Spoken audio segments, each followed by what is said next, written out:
د بخونکي او مهربان خدای په نامه د ژوندون تلویزیون قدرمنو لیدونکو السلام علیکم ورحمت الله وبرکاتو. بیا هم زموږ ولایتي خپرونه ده د پکتیکا ولایت سروبي په ولسوالۍ کې یو. دلته یوه کلي ته راغلي یو چې دلته د سروبي د ولسوالۍ د مشرانو یا د قومي مشرانو یوه لویه غونډه ده. دا چې غونډه بیا په څه ده دا به وروسته مشران په باندې غږیږي، خو د سروبي ولسوالۍ د پکتیکا ولایت د مهمو ولسوالیو نه ده. زیاتره خلک یې دلته د خروټو د قوم دي، سیم غرونه یې ښه ځنګلونه لري، دا خلک یې ښه په اتفاق او په اتحاد باندې دي. دا سیمه نسبتا ډېره امن ده. که چیرې دغه سیمه امن نه وای نو دغه شاوخوا نورې ولسوالۍ د دې سیمې نه ناامن کېدلې. اوس هغه تجارتي یا سوداګریزه لاره چې د پکتیکا نه غځېدلې ده بیا ته واڼه پورې تللې ده، په دې لاره باندې اوس امنیت دی، سوداګریز توکي پیځي پرې راځي. خو دا شلته مشران تقریبا په لسونو مشران راټول شوي دي. دوی وایي چې موږ یوه قومي ټولنه لرو یا په اصطلاح قومي شورا لرو، بیا په ځینو مسایلو باندې راټولیږو. فکر کوم نننۍ غونډه یې لومړی د سولې او د امن په اړه ده، او بیا د هغو غوښتنو په اړه باندې چې دلته دولت باید کار وکړي، ځکه دغه سیمه ډېر امن شوې، خلک یې دولت سره همکار دي، ولې هغسې د بیارغونې نور کارونه نه دي شوي. نو لومړی به غونډه وګورو او بیا به د دې غوښتنې وارو. نو هیله لرو د دې خپرونې او د دې غونډې تر پایه پورې راسره مل اوسئ. أعوذ بالله من الشيطان الرجيم. بسم الله الرحمن الرحيم. يا أيها الذين آمنوا استعينوا بالصبر والصلاة إن الله مع الصابرين.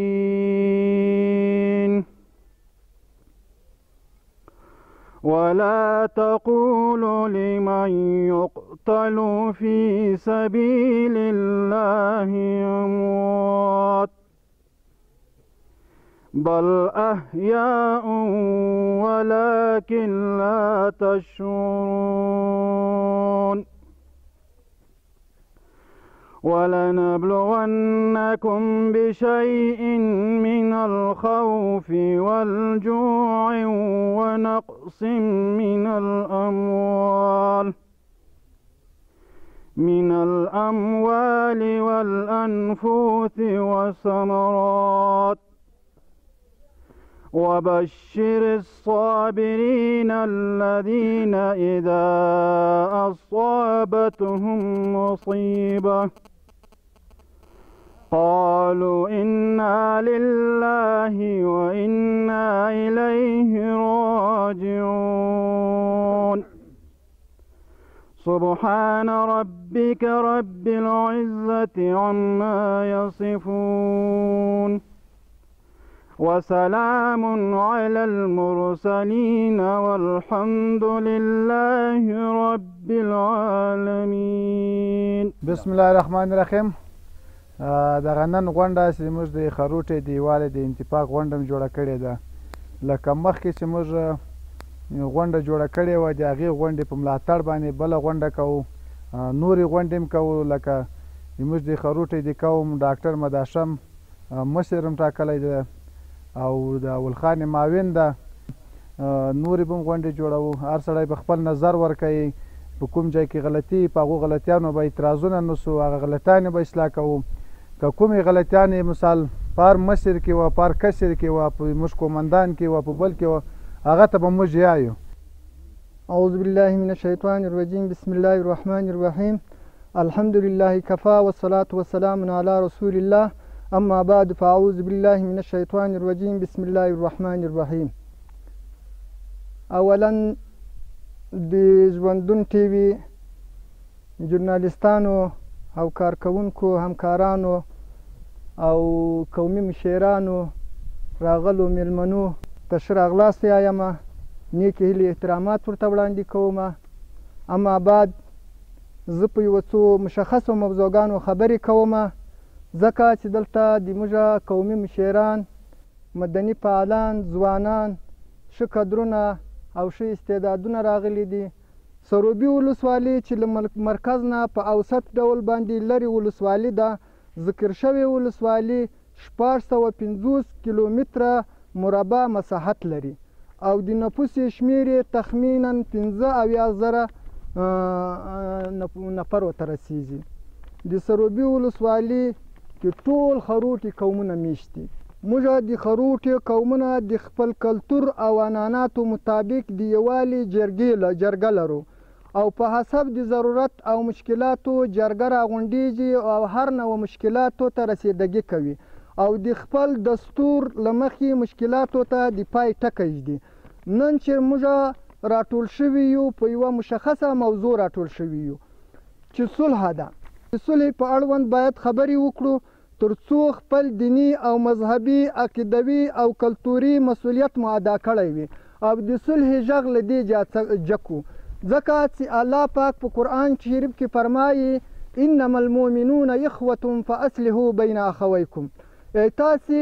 مسلمانان ټول سره ورونه دي او تاسې صلح کوئ په مابین د مسلمانانو کې. نن چې دغه د صلح خبرې ډېرې ګرمې دي. د سروبي ولسوالي خلک هم مسؤلیت لري چې له دې جایه نه هم یو اواز جکي چې موږ هم د صلح طرفداران یو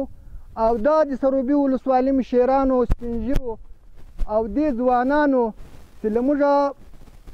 مخته تیر سوي دي یا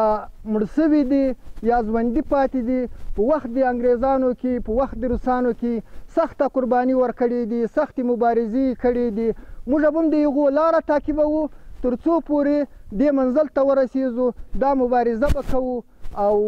نه ستړې کېدونکې مبارزه به کوو او د صلح اواز به تر مسؤلو چارواکو هم رسوو او تر نړیوالو به هم رسوو ځکه چې موږ هم د افغانستان خلک یو او د افغانستان د خاورې اصل بچیان یو. موږ هم د دې حق لرو د امن په فضا کې ژوند وکړو او د ژوند هغه ټول سهولتونه چې نړیوالی کوي یا نور ولایتونه کوي یا په ولسوالیو کې ورته مهیا یي موږ هم د هغې مستحق یو چې موږ یې وغواړو. ورونو د نورو خلکو وخت نه نسمه مقررین به نور هم ډېري نو باید موږ تاسې دغه لاره تعقیب کړو او تر مسؤلو چارواکو او تر نړیوالو دا غږ ورسوو چې دا صلح او امن او امان موږ غواړو. امن پسنده خلک یو نور قتل او قتال نه غواړو ځکه چې د چا ترمنځ جګړه روانه ده او څوک وزنو ورونه سره وزنو دا د پردیو په لمسون باندې د پردیو استخباراتو په کار کولو سره نور باید موږ ونه غولیږو. هغه موږ ورونه دي موږ مسلمان یو تاریخي د عقیدې مسلمان یو اوږد تاریخ لرو په اسلام کې هغه مسلمانان دي. باید صلح وسي او امن او امان تامین سي چې کله امن تامین سو د موږ او د تاسې د ژوند ټول سهولیات به مهیا سي. وما علینا الا البلاغ المبین.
اعوذ بالله من الشیطان الرجیم بسم الله الرحمن الرحیم. راغلی مېلمنو مشرانو ته هرکلی یم خیر راسي. موږ د شورا سي جوړه ده دم د دې معنا جوړه ده د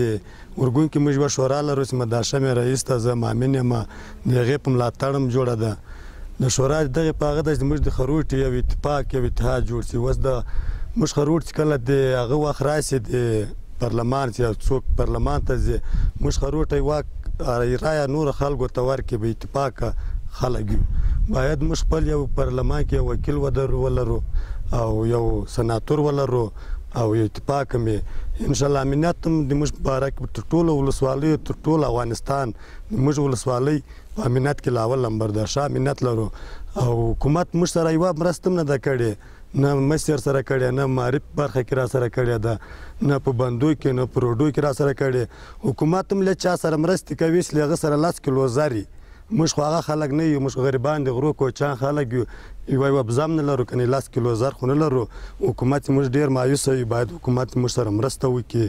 دغه جرګې به موږ جوړو هر چیرته پارک ولسوالۍ کې پارک کور کې بل د حکومت کې ما ورونه ورکړي د شهیدان مې ورکړي دي نور ورونه مې ورکوم هم دې دپاره نه دي ورسې 1000 افغانۍ باندې مې ور دي هم د سروبي د ولس د عزت لپاره ورکړي دي که ما زه خپل په حکومت کې مایوسه سوی یم لګېدلی یم که ما غونډ ورونه شهیدان سیم زه به د حکومت ورکوم او ورکړي مې دي او مشران کولی شي د ما کومه غلطي په ما کې یا د ما په ورونو کې دوی راسي موږ ته د مخامخ ووایي دا غلطي ده په تا کې د کومندانه به ډارېږي له والي نه به ډارېږي ما نه خو دوی نه ډارېږي دوی خو له ما سره په جرګو کې کېناستي دي ورسره غږېدلی یم دوی دې په ما امر وکړي که هغه غلطي ما کنټرول نه کړله یا مې اصلاح نه کړله بیا د موږ ګیله وکړي ومن الله توفیق بسم الله الرحمن الرحیم د ټولو قومي مشرانو کمانډان صاحبانو ځوانانو په اجازه باندې که څه هم خروټه نه یم خو د خروټو خوري یم نه زه خپله د ورګون د ولسوالۍ اوسېدونکی یم خو دلته چې د دې خلکو د اتفاق د سروبي د خلکو د اتفاق اتحاد وینم رښتیا من غوښه اخلم ډېر خوشحالېږم چې دا خلک په یو غږ په یو اواز باندې سره را ټولیږي او دلته خپل ستونزې سره حل کوي د خپلو امنیتي ځواکونو سره په هماهنګي باندې او د خپله منطقه یې ساتلې ده سروبي ولسوالۍ د پکتیکا که ووایو د ورګون پکتیکا یوه دروازه ده او کله چې د کور دروازه مطلب نه وي نو هغلته مطلب تاسو مخې دی سپی هم رانه نوځي پیشو هم رانه نوځي نو مطلب کور ماحول صحیح نه وي غل هم رانه نوځي نو دغه مطلب چې د موږ د سروبي ولسوالۍ چې د امنه سوي ده د دې خلکو هماهنګي ده د دولت سره د دې مشرانو راټولېدل د خپل ستونزې حلول د خبرو له لارې نو د دې په وجه باندې کله چې سروبي امن وي نو ورګون امن ده ورګون چې امن وي پکتیکا امن ده سور غزني امن ده ګردیز امن ده کابل امن ده نو دلته د دې باوجود چې مطلب دلته ډېر ښه اتفاق اتحاد د امنیتي ځواکونه ښه پیاوړي خلک دي کومندان صاحب دو عزت خان دو کومندان صاحب بابرای دو مخکې کومندان صاحب تلاش دو الله پاک دې شهادت قبول کړي نو دا چې مطلب په دې باوجود هم دا قومونه مو سره ولاړ دي دلته د پرمختګ څرک نه لیدل کیږي دلته مطلب د سړکونو په بیا رغونه کې کارونه نشته د معرف په بخښه کې لکه څنګه چې دوی د ستونزې یادې کړلې او رښتیا ستونزې شته د شفاخانې په برخه کې ستونزې شته همداسې مطلب د کلیو پراختیا ریاست کې مطلب دلته کاریزونو ته ویالې مطلب د نظام بنده چې ډیر مهم او اساسي رول لري دا خلک مالدار دي پردیو نور وطنونو کې مطلب دوی خواري کوي او دلته خپل پیسې راوړي که دولت لږ زمینه ورته مساعده کی برابر کی نو دا منطقه به دومره رشد وکړي چې مطلب کیدای شي د ټول افغانستان ډیر شیونه له دې نه تولید سي او لاړ سي نو د دولت نوم غوښتنه ده چې په دې باره کې ډیر توجه وکړي د سروبي ولسوالۍ دپاره او د سروبي د خلکو دپاره ځکه چې همیشه یې قرباني ورکړې همیشه یې خپل اولادونه په د امنیتي ځواکونو په لیکو کې شهیدان سوي دي زخمیان سوي دي د ژوندی مثال زموږ سره معاون صاحب ناسته چې خپله د خروټو د شورا معاون ده خو مطلب خپله د یو کال مخکې په بمي چاودنه کې په شله لاسه ورکړې ده دوه درې ملګري شهیدان سول نو د دولت نه مونږ غوښتنه ده چې باید داسې خلکو ته ډېره متوجه سي او ډېر توجه ورکړي نسبتا د هغو خلکو نه چې هغوی قرباني نه ورکړي هغوی ته کار کېږي دغو خلکو ته نه کېږي نو ډېره متوجه باید ډېر توجه وکړي د والي صاحبونه د لوړو مقاماتو نه د رئیس جمهوري نه د ټولو نه موږ دا غوښتنه کوو چې دې ته ډېر توجه سي د امنیتي ځواکونو ته باید د رتبو په باره کې باید ډېر کوښښ وکړي ځکه چې یو کس د کورنۍ شپږ غړي له لاسه ورکړي هغوی ته باید رتبې ورکړل سي هغوی باید وستایل شي هغوی باید تشویق شي چې په آینده کې نورم د دې خلکو دپاره نوره قرباني ورکړي او نوره وکړي که چېرته همداسې پرېږدي دا خلک نه تشویق کېږي او ستونزې را پیدا کېږي د منطقه کې چې یو سړی تشویق کېږي نه یو سړی مطلب خپل حق الزامه نه ورته رسېږي نو هغه بیا نه تشویق کېږي هغه بیا نشي کولی چې مطلب ښه وظیفه وکړی سي بسم الله الرحمن الرحیم د ژوندون ټلویزیون له نمایندګانو خبریالانو زه یو جهان مننه کوو چې دلته راغلي دي او د زموږ د منطقې د حالاتو او د څارنې په حصه کې معلومات اخلي نن موږ د سروبي قومونو یعنی سروبي کې ټول خروټي قومونه دي دلته یوه غونډه جوړه کړې ده په حساب د دې باندې چې موږ ورګون کې هم یوه غونډه لرو د هغې غونډې په تایید باندې چې د هغې مشر ډاکټر صاحب محمد هاشم ده او معاون رئیس اول خان ده او ورسره نور ولسوالۍ په حساب باندې 15 شپږ نفره موږ ورته معرفي کړي دي هلته ځي او د قومونو په ستونزو باندې خبرې کوي او د قومونو ستونزې که کومې په چارواکو پورې اړه لري هغو ته یې رسوي او که کومې په مشرانو پورې اړه لري هغو ته کوي محترمه موږ د سروبي ولسونه د امنیت په باره کې بالکل ډاډ درکوو انشاءالله او په پوره ولایت کې انشاءالله تعالی چې موږ د سروبي امنیت الحمدلله په نظر د نشي ډېر ښه امنیت لرو او د موږ ځواکونه شپه او ورځ په خپله وظیفه بوخت دي او انشاءالله امنیت یې راوستی ده او د خپلې خاورې د خپل ناموس د خپل عزت نه دفاع کوي او د سروبي د امنیت انشاءالله موږ تاسو ته ډاډ درکوو د موږ هغه ځواکونه ډېر ښه همغږې دي او د مشرانو قدر کوي انشاءالله چې کوم مشکلات یې موږ ورسره شریکوو او بیا هغه کومه غلطي یا کومه سهوه ځینې کېږي مطلب انشاءالله اصلاح کوي تر اوسه خو داسې کاس هغه هم نه ده راغلی مطلب فرق هم نه ده کې راغلی خو موږ د حکومت څخه یوه ګیله لرو په دې باندې چې هغه دا ده چې موږ سره مقصد په ټیبل باندې موږ کاغذونه ولیکو تاسو غوښتنې څه شی دي تاسو غوښتنې څه شی دي خپلې غوښتنې موږ ورته ولیکو هغه په ټیبل باندې پاتې له موږ سره څو ځله د دې زامې د بند وکړه سوې ده یعنی د کرزي صاحب په وخت کې سوې ده بیا دغه موږ د کادي وسپل ورته وایو چې دغه موږ ډېر مشکلات لرو په ژمې باندې د موټرې یعنی د ټولو خلکو د موږ عکاسي فیسبوک ته ورکړې وه تر سروبي بازاره پورې د موټرې ولاړې او مطلب تکلیف یې خټه ده باران یې واوره یې بیا اوس کوزې په لګاټ کې اوبه راځي هغې خټه جوړه کړې ده نو موږ سره مقصد دا ژمنې حکومت تر اوسه پورې نه دي پوره کړې نو موږ دا هیله لرو چې حکومت یې موږ سره دوه مخی چلند نه کوي د موږ غوښتنو ته د مطلب مثبت ځواب ووایي موږ داسې یو لکه د غنمو ګیزارې په څنډه کې پراته وي بارډر یې موږ ساتو او هغه کارونه نور خلک کوي ده خو مطلب موږ سره مقصد ظلم ده دا خطا کار ده ګوره موږ څرنګه چې محترم پیز محمد صاحب وویل مطلب 2600 کیلومتر موږ بارډر لرو مقصد دا بارډر د همدې ځواکونو ساتلی د دې خلکو په مټ باندې ساتلی نو موږ سره د حکومت باید اخلاص وکړي په اخلاص کې قدم را سره واخلي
د لوی لایزال تیشتن په سپېڅلي نامه تر هر څه د مخکې د ژوندون ټلویزیون راغلي همکارانو او په غونډه کې ناستو قومي مشرانو، ځوانانو، علماو، تاسو ټولو په اجازه خوشحاله یم چې نن یو ځل بیا د خروټو شورا په سروبي ولسوالۍ کې راویجه سوې ده او د تېرې غونډې په تعقیب بیا غونډه نیسي او د هغې په ملاتړ باندې په پاتې مسایلو باندې خبرې کوو. او د نن غونډه چې ده دا مو هم په دې باره کې وله چې په خپل منځ کې کومې ستونزې کوم شیان چې د هغه سره حل کړو. د ژوندون ټلویزیون څخه راغلي مېلمنو نه مننه کوو چې د موږ غږ تر چارواکو تر ولس رسوي. خوشحاله یو او د دوی نه مننه کوو چې دلته راغلي دي. او په سر کې مې دا غوښتنه ده چې موږ سروبي ولسوالۍ الحمدلله په ټولو ولسوالیو کې امنه ولسوالي ده او زراعتي ولسوالۍ ده. د دولت نه مو دا غوښتنه ده چې سروبي ولسوالۍ ته د توجه وکړي او د سروبي ولسوالۍ لکه څرنګه چې نورو ولسوالیو ته کوم توجه شوې ده د موجوده حکومت په دې 20 کالیو کې دغه توجه سروبي ولسوالۍ ته نه ده کړې، ځکه چې سروبي ولسوالۍ یوه پراخه ولسوالي ده او ټول د خروټي قوم دلته شتون ده او د خروټي قوم د دولت سره په څنګ کې ولاړ ده. او هغه امنیت چې په سروبي ولسوالۍ کې دې ځواکونو راوستی ده، دې قومندان صاحبانو راوستی ده، هغه فکر کوم په مرکز کې هم نشته. ټول ولس ته دا ښکاره ده چې سروبي ولسوالۍ کې د سپېدار په نوم یوه لاره ده او هغه غرنۍ لاره ده چې دلته خارجانو ډېرو خلکو شتون درلودو خو هغه لاره یې امن نه کړله. خو الحمدلله نن دغه سرتیرو په ډېرو کم امکاناتو دې قومندانانو دغه لار امن کړې ده. دولتي کسان، قومي مشران، هر څوک کولی شي چې په اسانه سره تګ او راتګ وکړي. خو د دولت نه مو دا غوښتنه ده چې دې سروبي ولسوالۍ ته هغه کارونه چې نورو ولسوالیو ته سوي دي په انکشافي برخه کې، د معارف په برخه کې نه دي ترسره سوي. توجه مو غواړو د دولت، که والي صاحب ده، که ولایتي شورا ده، که په پارلمان کې هغه وکیلان چې موږ نمایندګي کوي، که هغه هر څوک دي نن چې موږ هغو ته رایه ورکړې ده، هغه د موږ نمایندګان دي، په هغو دا غږ کوو چې سروبي ولسوالۍ یوه ترانزیټي لار لري چې له پاکستان سره نښتې ده او دا ترانزیټي لار ده، خو تر اوسه پورې دغې د جوړولو لپاره له انګور اډې تر اباته پورې په شی معیار جوړه سوې ده، له ولایت نه تر ارګونه پورې جوړه ده، خو متاسفانه له ارګونه تر اباته پورې دغه لار اوس هم خرابه ده، ډریورانو ته ستونزه ده، تګ او راتګ د مریض چې ډاکټر ته رسو مشکل ده، پلونه مو لوېدلي دي. نو د دولت نه مو دا غوښتنه ده چې دغه لار په صحیح معیار راته جوړه کړي، لکه څرنګه چې د انګور اډې وله جوړه سوې ده، لکه څرنګه چې د شرنې د ارګونه له جوړه سوې ده، د موږ د سروبي ولسوالۍ له ارګونه تر اباته د دا روډ هم داسې راته جوړ کړی شي. او بله غوښتنه مو د موږ د وکیل صاحبانو د دولت نه دا ده چې دغه کورنۍ چې په دولت ته راغلې ده او یو دلته دولت 20 کاله کېږي شتون لري، دوی په دې دولت کې شریک دي او په دې دولت کې برخه اخیستې ده او د کورنۍ غړي ورونه دوی له لاسه ورکړي دي او دا د سروبي ولسوالۍ امن کړې ده چې د دوی سره نور هم همکار سي، نور هم تجهیز کړي او د دوی تر شا ودرېږي. دا ولس د دوی سره ولاړ ده او تل انشاءالله ورسره ولاړ یو. دولت نه مو دا غوښتنه ده چې ولسوالۍ په صحیح معیار راته جوړه سي، ځکه چې د موږ دولتي مامورین هر چاته پته ده، قاضي مو په ارګون کې وي، څارنوال مو په بله ولسوالۍ کې وظیفه اجرا کوي، د تذکرو مدیر مو فلحال هغه هم په ارګون کې وظیفه اجرا کوي، ښاروالي مو غیر فعاله ده، سروبي ولسوالۍ ته هېڅ توجه نه ده شوې. دولت نه مو دا غوښتنه ده چې امن دلته ده، موږ اطمینان درکوو چې ستونزه نشته، خو د موږ دا خلک که تذکره اخلي، که د بله یو مسله وي هغسې ارګون ته ځي ډېر مشکل دي. او دا مو درنه غوښتنه ده چې د موږ خپل مامورین په خپل ځای راته مقرر کړي او خپله ولسوالۍ ته دلته راسي وظیفه اجرا کړي. اعوذ بالله من الشیطان الرجیم، بسم الله الرحمن الرحیم. د سروبي ولسوالۍ کې یوه لویست خاوره هم د دشمن په لاس کې نسته او په بهر کې دومره امنیت نسته، په کابل پایتخت کې دومره امنیت نسته، په هېڅ ولایت کې دومره امنیت نسته لکه په سروبي ولسوالۍ کې چې امنیت ده، لکه د موږ ولسوال چې کوشش کوي د امنیت په باره کې، مدیر د امنیت ملي چې کوي، قومندان د امنیت چې کوي. ولې د موږ دولتي چارواکو ته رتبې نه ورکول کیږي، ولې مهمات نه ورکول کیږي، ولې اکمالوي نه؟ ما خاص کر رئیس صاحب جمهور نه د غوښتنه ده چې د موږ دولتي چارواکو ته، د موږ قومندان صاحب امنیت ته، ولسوال ته، مدیر د امنیت ملي ته، دغو ټولو ته باید تقدیرنامې ورکړل سي، رتبې ورکړل سي. په سروبي کې یو وخت و دغه ټول مشران ناست دي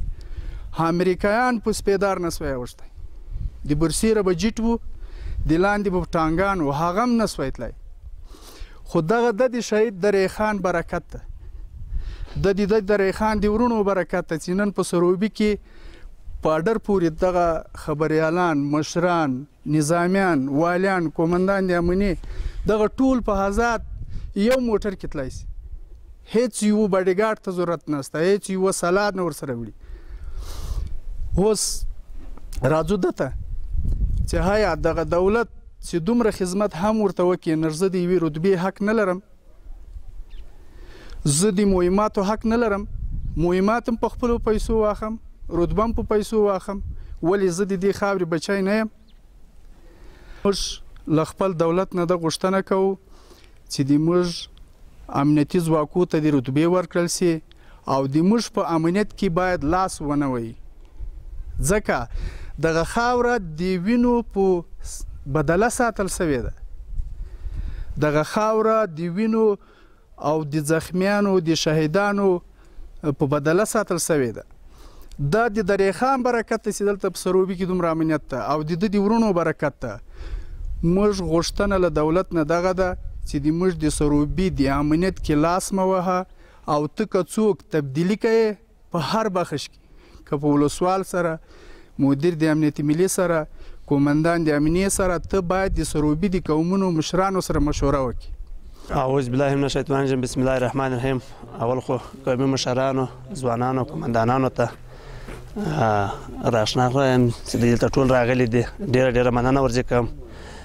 ژوندون ټي وي نه دغه مشرانو خبرې وکړلې د ډیره پرته ولسوالۍ ده دغه د نوو ولسوالیو مسیران دي چې نن دلته ناست دي دغه امنیت چې راغلی ده دغه د دغه ولس برکت ده دغه مشرانو برکت ده دوی خپل بچیان موږ ته راکړي دي موږ دلته مسؤله یو چې دوی وژغورلو دښمنه ځي او شپه ورځ یې وکړې ده دغه د دوی بچیان دي چې دغه امنیت راغلی ده ډېر خوشحاله یو ډېر د فخر خبره ده چې موږ دغه نه ولسوالۍ خروټې ټول په هفته کې یا په میاشت کې سره یوځای کېږو او جلسې لرو د موږ دپاره او د ټول ولس دپاره د فخر خبره ده چې موږ خپلې دغه نه ولسوالۍ ساتو او دوی موږ ته معاش هم راکوي موږ ته مړۍ هم راکوي هر څه راکوي که دولت موږ ته دغه هر څه را نه کړي موږ په خپلو امکاناتو باندې د خپلې نه ولسوالۍ ساتو د ټول ولس ډېره کلکه توجه ده خپله ولسوالۍ ته خپله خاوره ته تاسې وینئ چې نن د سروبي ولسوالۍ ډېره غټه ولسوالۍ ده چې له دښمن سره یو متر خاوره هم نشته په ازاده فضا باندې ټول مشران او ځوانان ژوند کوي او د دغې امنیت پر نیوللو کې مو خپل شهیدان ورکړي دي ورونه او د تره زمان کلیوال هم ورکړي دي نور به هم ورکوو دغه خاوره د موږ وینه ته ضرورت لري لکه یو باغ چې اوبو ته ضرورت لري موږ آماده یو او له خپلو مشرانو نه هم ډېر خوشحاله یو چې په وخت زمان کې یې موږ ته خپل ځان رسولی ده او د موږ اکمالات یې رسولي دي ولس لږ مایوسه سوی ده په دغه خاطر باندې چې ته خپل د شاوخوا سیمې ته وکته چې دوی مکتب نه لري روډ نه لري کلینیک نه لري حکومت نه هم غوښتنه ده چې د موږ ولس ته نور هم توجه وکړي چې هغو ته مکتبونه روډونه هر څه باید جوړ کړي ځکه جوړ کړي چې د نن دومره امنیت چې ده دا حقیقت درته د دغه ولس برکت ده دوی خپل بچیان راکړي دي که په سرحدي کې دي راسره په ملي پولیسو کې دي راسره په ملي اردو کې دي راسره دغه یو څوک هم له بله جا نه دي راغلي دغه ټول د دغه ولس بچیان دي ولس باید لږ توجه د قومو ته وکړي چې دغو ته باید هر څه جوړ شي ځکه چې دوی امنیت هم باید د حکومت وګوري چې امنیت یې څومره امنیت راوستی دی هغه بعده باید دوی ته کار وشي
بسم الله الرحمن الرحیم. د ټولو نه اول د دې خروټو د پیوستون د یووالي د شورا راتلونکي ته السلام علیکم او ډېر احترامات وایم. موږ که د غرو والیو که د سمې والیو ټولو ته د سولې لاس وړاندې کوو، ټولو ته د سولې غږ کوو. موږ څه زورواکي نه یو. موږ قوم د قوم کې هر بچی که په غره کې ده که په سمه کې ده چې خروټه یې د ملي شورا د غونډو ده. غونډو ته وایو چې افغانستان د چا جاګیر نه ده. افغانستان د ساتلو دپاره به موږ تاسې هر رقم همکاري کوو او انشاءالله کړې هم ده. د دې نه بعد د کومندان صاحب دغو د تالار صاحب دغو په زندګي کې چې موږ کومې خوښي ولیدلې هغه خوښي دغه دی چې د موږ مسیران انشاءالله آزاد ګرځي، باډیګارډ نه لري. د موږ قوم د څومره ولسوالۍ چې وروسته پامن دي دغه وجه صرف د موږ قوم ده چې ګرد د موږ خروټی پروت ده. د موږ د خروټې د یووالي د بخت له وجې د ولسوالۍ پامن دي او دوی موږ په ټوکړو ویشي ځان را باندې ساتي. دا نه وایي چې تاسې هم یو ژوند لرئ، تاسې خپل هم ژوند وکئ. موږ د قومي شورا په دې خاطر راغلې ده او په دې خاطر ناست یو چې موږ د حکومت نه صرف خپل حق غواړو. چې خروټی قوم هم خپل غټ قوم ده، خپل سایه لري، په خپله سایه باندې سر ورکړی، خپله سایه په امن کې ساتلې ده. نو موږ هم غواړو چې د نورو قومو په برای د موږ سره هم دغسې همکاري وشي او د حکومت توجه غواړو چې موږ ته توجه وکړي. دې نه علاوه موږ سختې قربانۍ ورکړې دي لکه تالاش صاحب دغو الله تعالی د جنت فردوس په نصیب کې داسې نور په سلاو په زراو قربانۍ موږ داسې کسان ورکړي دي چې د یو ولایت په صفت مطلب د یو ولایت د خلکو جواب وي. دا بچیان چې موږ نن ژوند کوو خوښي ده په دې قوم کې ګرد ګرځو بغیر سلا. دلته راځي هر څوک چې په دې لار راځي، که هغه له کټوازه راځي، که هغه له ورګونه راځي، که هغه له بله سایه راځي. سایه د ما په سایه کې په ازاده فضا ژوند کې ځي او راځي، مګر ما ته دا نه وایي چې شابس، ما ته دا نه وایي چې تا قرباني ورکړه چې دا ځای دې ازاد کړه. د موږ خروټې یو څوک هم چیرې نه پرېږدي چې ورسي چې هلته مدیر ولګېږي، چې هلته مامور جوړ شي، چې هلته کومندان جوړ شي. داسې څوک هم موږ نه پرېږدي. خو موږ باندې څه شی کوي؟ غر را باندې ساتي، وزني په چا موږ خپل تر بور خروټې یو ځوان مسلمان را باندې وزني یو مشکل یې جوړ کړی دوی ده ساتي په موږ تپي په موږ. اعوذ بالله من الشیطان الرجیم بسم الله الرحمن الرحیم. د قومي مشرانو د عالمانو نه او د مشرانو نه د مدني فعالانو نه او راغلي د ژوندون تلویزیون د خبریالانو نه د ټولو په اجازه باندې اول السلام علیکم ورحمت الله وبرکاتو. د تاسې په اجازه باندې زه یو څو خبرې کوم. زه خپله د ورګون د ولسوالۍ د خروټې په نمایندګۍ باندې زه د خپله دلته راغلی یم او په دې باندې زه ویاړ کوم چې نن دا کومه شورا چې دلته کومندانانو دلته جوړه کړې ده او زه دلته برخه پکې اخلم، په دې باندې زه ډېر ویاړ کوم. مشکلات خو ډېر دي، مقصد کوم مشکل به زه دولت ته زه بیان کوم او له کوم مشکلات زه ووایم. سړک د موږ نشته، کلینیک موږ نه لرو، مکتب موږ نه لرو، مشکلات سخته به حده ډېر دي. مریضان چې د موږ جوړ چې د دې ځکه نه تر شرنې پورې موږ مریضان رسوو. سړک کونډ کپر مات ضعیفه در بدره ده. د ما سرمایداره خلک دي په پردو وطنو کې شپې ورځې تېروي، په ډېر تکلیف یې تېروي. د هغه نه دی دنیا راوړي دلته په سړک باندې لګوي، په کلینیک باندې لګوي، په مکتب باندې لګوي. زه بیا د هغو مسافرو نه د هغو خلکو نه چې دی په ډېر تکلیف کې په ډګر کې په بهر کې دوی خپل د مسافري ژوند تېروي او تکلیفونه کاږي او هغه دنیا او پیسې دی راوړي دلته دی یا په سړک باندې لګوي یا یې مقصد په کلینیک باندې لګوي یا یې د مکتب په بخش کې دی د موږ سره دوی کومکه یو جهان مننه ځینې ادا کوم. په اول سر کې وروسته له هغې نه چې زه اختتامه غونډې ته رسم د اختتام چې مطلب د موږ فیصله پرې وسولله او پرې متفق سول او پرېکړه وکړله. دې ته راځم چې اول خو د ژوندون ټي وي یا د ژوندون تلویزیون کارکوونکو چې مننه کوو دا خبره ورته کوو چې د موږ دغه یووالی یو اتفاق دا په دې اړوند ده چې له حقه حقوقو دفاع او د حقه حقوقو غوښتنه هغه که په قوم کې که په حکومت کې او هره غونډه چې د موږ کېناستې ده هغه بې ثمرې بې پایلې بې نتیجې نه ده پاتې شوې لله الحمد هر چا چې مخته د موږ په قوم کې د مختلفې قومي باطلې ګروهي دسیسې چې کار کاوه هغه هم ټولې شنډې کړې دي نن په دې غونډه کې چې موږ کومې پایلې ته رسېدلي یو هغه دغه ده چې موږ په اتفاق د آراو سره له حکومته ځینې دا غوښتنه کوو چې معارف صحت او اقتصاد کې موږ ولسوالۍ ته په مکمل ډول توجه وکړي ډېر به یې منفي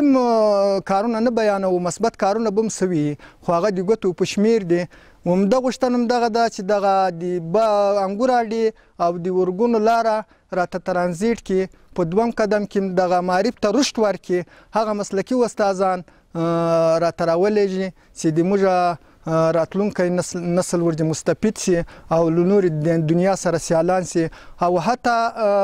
په صحت کې باید له موږ سره همکاري وشي ځکه چې موږ د آزادې ولسوالۍ چې د سروبي د ګوملې د برمل د یوه شفاخانه هلته موږ نه لرو ځکه چې دغه ټولې د نو ولسوالۍ چې دي چې شدید مریض یا شد ضرورت ولري هغه ورګون ته مراجعه کوي بیا په د لارو کې لارې دومره سختې خرابې دي چې مریض ورته رارسول کېږي حتی په لاره کې ژوند له لاسه ورکړي او په دریم قدم کې انکشافي پروژې دي چې دغه 20 کاله کېږي موږ د اوازې ارو په مطبوعاتو کې په رسنیو کې ولایتي شورا کې حتی په کابل کې په مرکز کې د ځامې بند درته جوړوو د ځامې وندونه درته جوړوو مځکه به خړوبوو برق به درته تولیدوو